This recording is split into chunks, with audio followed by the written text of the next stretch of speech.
यह किला समुद्र के पास स्थित है और इसे भारत के सबसे मजबूत किलों में से एक माना जाता है। मलिक अंबर को इस किले के निर्माण का श्रेय दिया जाता है। 1567 ईस्वी में इसके निर्माण के बाद ये किला मराठों, मुगलों और पुर्तगालियों के आक्रमणों का सामना करने के लिए महत्वपूर्ण था। रायगढ़ जिले के मुरुड के पास एक द्वीप पर विजयदुर्ग किला या जंजीरा किला अर्नाला महाराष्ट्र में स्थित प्रसिद्ध जलदुर्ग किले से विजयदुर्ग किला या जंजीरा किला भी कहा जाता है। रायगढ़ जिले के मुरुड के पास स्थित है, जो एक द्वीप पर है। विजयदुर्ग किला, जंजीरा किला, जंजीरे अर्नाला, मलिक अंबर, यह जलों द्वारा घिरा हुआ है और इस पे पुराने तोप और जलदुर्ग किला मुंबई का सबसे दुर्ग आहे। मुरुड समुद्र किनारपट्टीवर असणाऱ्या लोकांवर अत्याचार करणाऱ्या सिद्धीवर लगाम लावण्यासाठी या किल्ल्याची बांधणी केली गेली। मोठ्या मोठ्या लाटा येऊन राहिल्या आहे। या समुद्राच्या लाटांना चिरत आपली बोट चालली आहे थेट समुद्राच्या अंदर किल्ल्यापर्यंत।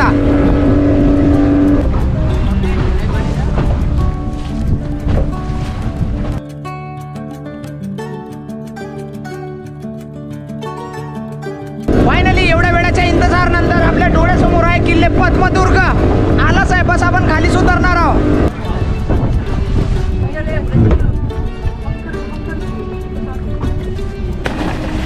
हा जो अँकर होता ना, हा आता पाण्याच्या अंदर टाकला आहे। याचा अर्थ आता बोट इथं स्टॉप राहू शकते, थांबू शकते। हा राहिला आपला किल्ला। इथूनच आपले एंटर पॉइंट असणार आणि बस इथून आपल्याला जायचं आहे आता असं त्या दगडावरून अंदर।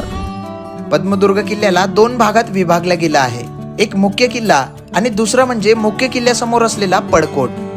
पडकोट सध्या मोठ्या प्रमाणावर नामशेष होत आलेला आहे, परंतु मुख्य किल्ल्याची तटबंदी मात्र अजूनही चांगल्या कंडिशन मध्ये पाहायला मिळते। ज्यावेळी आपण समुद्रामधून बोटीने जातो त्यावेळी आपण मुख्य किल्ल्याच्या प्रवेशद्वाराजवळ येऊन पोहोचतो, जिथे एक बुरुज अजूनही शाबूत आहे। फायनली आपण मुख्य प्रवेशद्वाराजवळ येऊन पोहोचलो। आता इथूनच आपल्याला थेट जायचं आहे अंदर आणि या किल्ल्याला करायचं आहे एक्सप्लोर। पडकोट आणि मुख्य किल्ला यामधील खडकावर समुद्रामधून वाहून आलेला शंख शिंपल्यांचा ढीग साचलेला पाहायला मिळतो।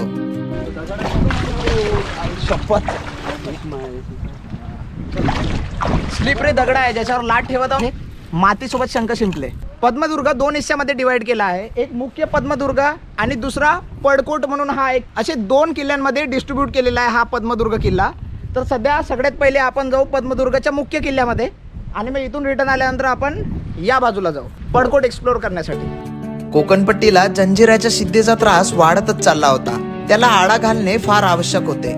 छत्रपती शिवाजी महाराजांनी मुरुड जवळ साम्राजगड बांधून सिद्धीच्या जमिनीवरील हालचालींवर नियंत्रण आणले। तसेच सिद्धीच्या समुद्रावरील हालचालींवर जबर बसवण्यासाठी महाराजांनी मुरुड जवळ समुद्रात असलेल्या कासा बेटावर किल्ला बांधण्याचा निर्णय घेतला। या किल्ल्यामुळे सिद्धीच्या हालचालींवर मर्यादा येणार होती, त्यामुळे सिद्धी अस्वस्थ झाला। किल्ल्यांचे बांधकाम सुरू असताना सिद्धीने अनेक मोहिमा काढत किल्ल्याचे बांधकाम होऊ न देण्यासाठी खूप प्रयत्न केले, मात्र मावळ्यांनी रात्रंदिवस सिद्धीशी लढतच किल्ल्याची उभारणी केली। आज साक्षी आपल्याला सगळं काय एक्सप्लेन करणार आहे। तर साक्षी सांग, सगळ्यात पहिले या पूर्ण जागेबद्दल थोडीशी इन्फॉर्मेशन सांग। पद्मदुर्ग हा जो जातं आणि त्यावेळेला जे जंजिऱ्यावरचे सिद्धी होते ते खूप स्ट्रॉंग होते, त्याच्यामुळे त्यांना टफ देणं खूप कठीण जात होतं, त्याच्यामुळे हा किल्ला बनवण्यात आला।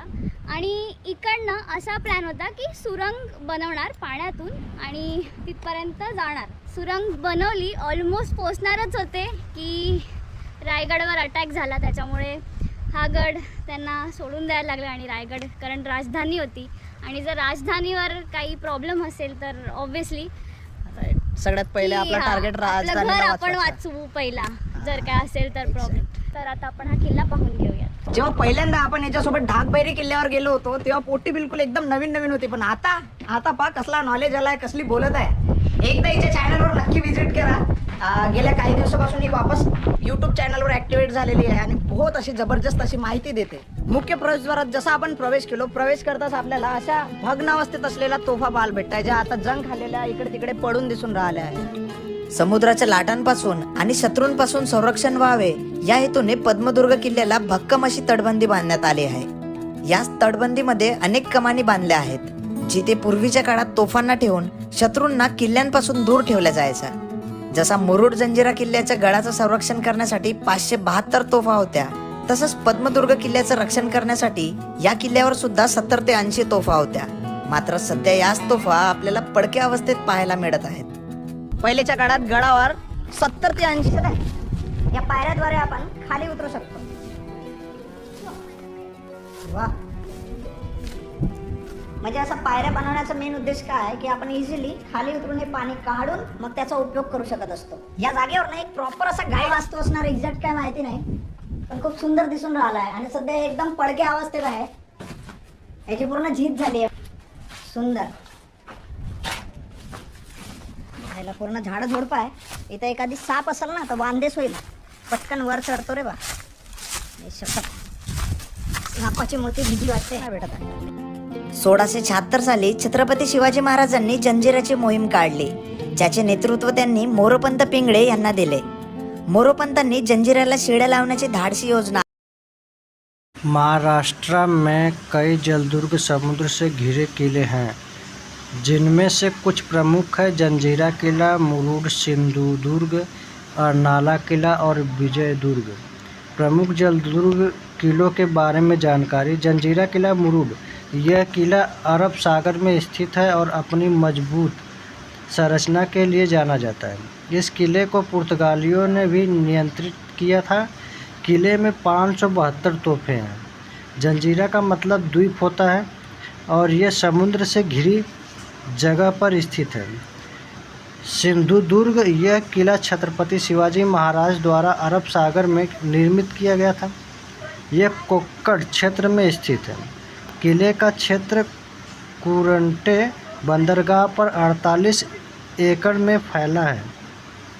तटबंदी की लंबाई लगभग 3 किलोमीटर है. अर्नाला किला, यह किला वसई के पास स्थित है और इसे जलदुर्ग या जंजीरे अर्नाला के नाम से भी जाना जाता है. ये वैतरणा नदी के मुहाने पर स्थित है. किले के अंदर एक बड़ा अष्टकोणीय ताजे पानी का जलाशय है. किले के अंदर अम्बेश्वर, भवानी और शिव के मंदिर हैं. विजयदुर्ग, यह किला देवगढ़ तालुका में स्थित है.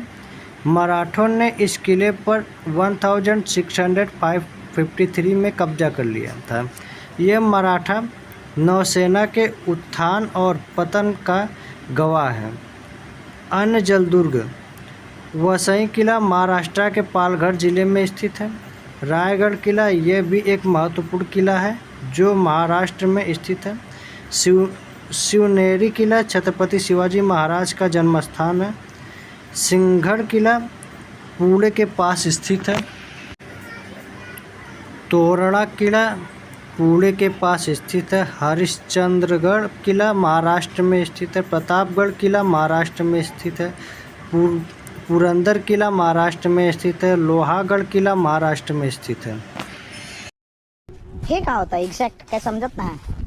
इथं काहीतरी रूम असतील आय थिंक. दिसत आहे 1 2 3 4 असा हे जेवढं पण असा एक लाईनशीर आहे. इथं काहीतरी रूम्स वगैरे असतील, पण आता काही समजून नाही आता एक्झॅक्ट काय आहे.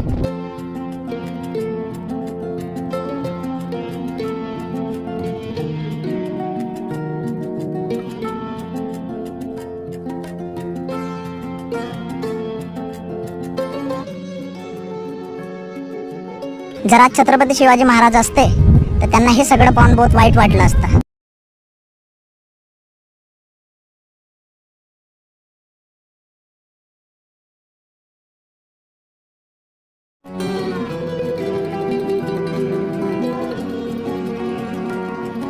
स्वराज्य स्थापन करण्याच्या या कारकिर्दीमध्ये महत्त्वाचा असा हा किल्ला आज याला दुर्लक्षित करण्यात येऊन राहिला आहे. अंदरची कंडिशन बघत आहोत आपण, एकदम बेकार कंडिशन आहे.